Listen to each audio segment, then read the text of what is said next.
Thank you for subscribing to Ganja's YouTube channel. We are trying to get confirmation from the authorities, obviously, regarding the number of people who may have been injured and, of course, how many people may be involved in this level of violence. We have no confirmation at this point of any victims whatsoever, but nonetheless, as you can see just from the activity that we've seen here for the past hour or so, the number of people who've been moved from that location, this is urgent. This is a real concern about the gunfire that people reported themselves on their own social media sites, calling their family members, et cetera, et cetera. We contacted county authorities as well, and they confirmed, yes, there was an issue, an event at that location, and they indeed were responding. As I mentioned, the ATF also confirming they too responding to that location.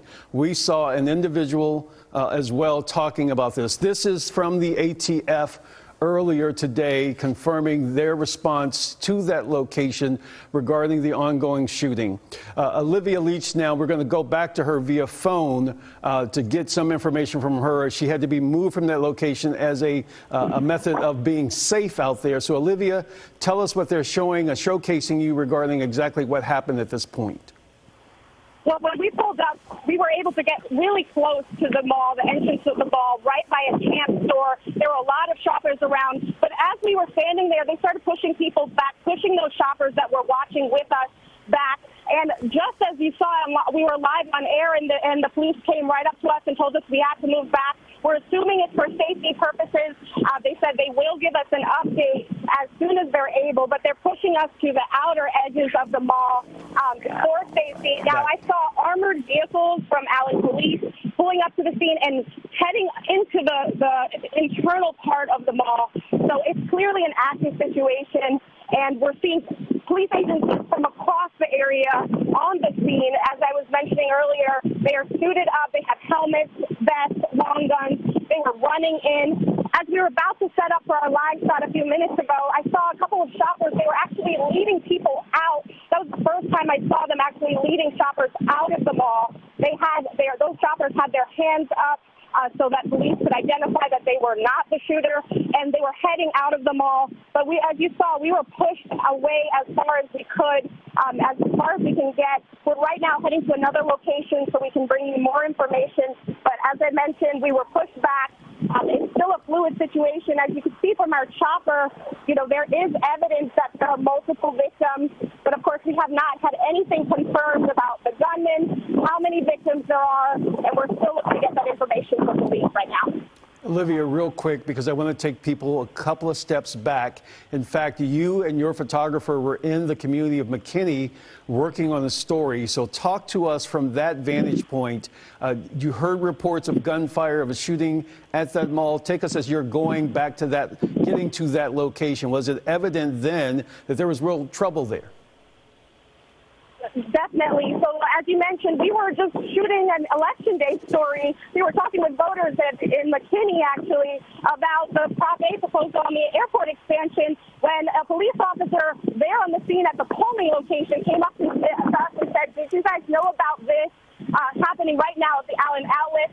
And that was at the same time we were finding out about it. We rushed to the scene, my photographer, Adele, and we rushed to the scene. And like I mentioned, that's exactly when we saw police rushing to the scene as well. So we were right here at the moment when things were really getting heated and police were running into the scene. As I mentioned, they were putting on their gear. Very serious situation. I've never seen this much police presence at a mall before. But as you saw, there were a lot of people out here. It's a busy Saturday, warm weather day, beautiful day. So, of course, as you can imagine, the mall is packed. And we've heard from that father, that concerned father that I let you hear earlier, who is just trying to figure out what happened to his daughter. He knows she's on lockdown. She works in the sunglass hut inside the mall, and she texted him, "Dad, I love you." And she told him the situation, and of course they were nearby, and they ran to the mall to make sure that their daughter was okay. The mother was frantic, the father is frantic, and they're just trying to find out what's happening. They know, as far as when we last talked to that father, he was that his daughter was inside. He said police were around and that she was safe.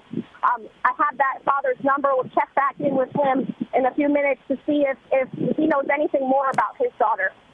Olivia, thank you. Again, folks, we are showing you images from this location. If you're familiar with the Allen community in Collin County, that particular open outlet mall, which is there on Stacy and 75, reports of gunfire there earlier this afternoon. As a result of that, you can see what is defined right now as an orderly escort of getting people to a safe place, because as far as we know at this point, it's still a very active situation and circumstance. I'm going to go to this press conference now. Let's listen in. Yes, sir. Would you say your name for us? Is this on? Yes, sir, it is. Would you say your name and what agency? Brian Harvey, Brian Harvey, Allen Police Department, Chief of Police. Everybody good to go? All right. So this is going to be very short, and I think you understand we can't take any questions. But at 3:36 this afternoon, one of our officers was on an unrelated call at the outlet mall. He heard gunshots, went to the gunshots, engaged the suspect and neutralized the suspect. He also then called for ambulances. We have a multi-agency response helping us work the scene. They helped us evacuate the mall. We've set up reunification areas. I've talked to the governor.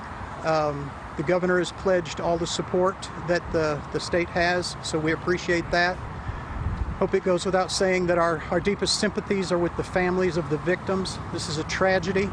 People will be looking for answers, and we're sorry that those families are experiencing that loss. We'll have another briefing. The fire chief's going to talk in just a minute, but we'll have another briefing in about 2 hours. We anticipate having it here, but if we don't, we'll let you know where it is. Hello, I'm Jonathan Boyd, Fire Chief of the Allen Fire Department. Like Chief Harvey said, I also don't have a lot of information for you. What I do have is that we immediately implemented our active attack integrated response and formed some rescue task force with the police so that we could quickly get to the victims here at the site. We transported 9 victims to area trauma facilities. Those are the ones that the Allen Fire Department transported. There may be others that were transported in private vehicles, but those are the ones that we know of. All right, thank you. Can you talk about the victims? No. Chief Harvey. Again, that from a quick briefing from both of those individuals from the police department and fire department in the city of Allen. And what is new there, based on what Mr. Boyd just said, 9 victims transported from that location. And actually an apology because there are going to be families who are suffering right now because there are people who were hurt other than this shooter at this scene. Absolutely, and it's important to mention that Jonathan Boyd with the Allen Fire Department that you just mentioned, he said those are the 9 victims that they know about. There could have been other victims, like he said, driven in private vehicles or just got out of the way and went to another area hospital. So 9 is the number we have, but of course that number could change as we go through the evening and learn more information. Chief Harvey did not mention specifically what we have heard. I want to put bad information out. So thank you. There's still a second shooter. I'm sorry? Still a second shooter. Is that We believe he acted alone, and we don't believe that there's another threat at this time. Go ahead. Yes, there are, but we do not have an accurate count. So that's it. Thanks.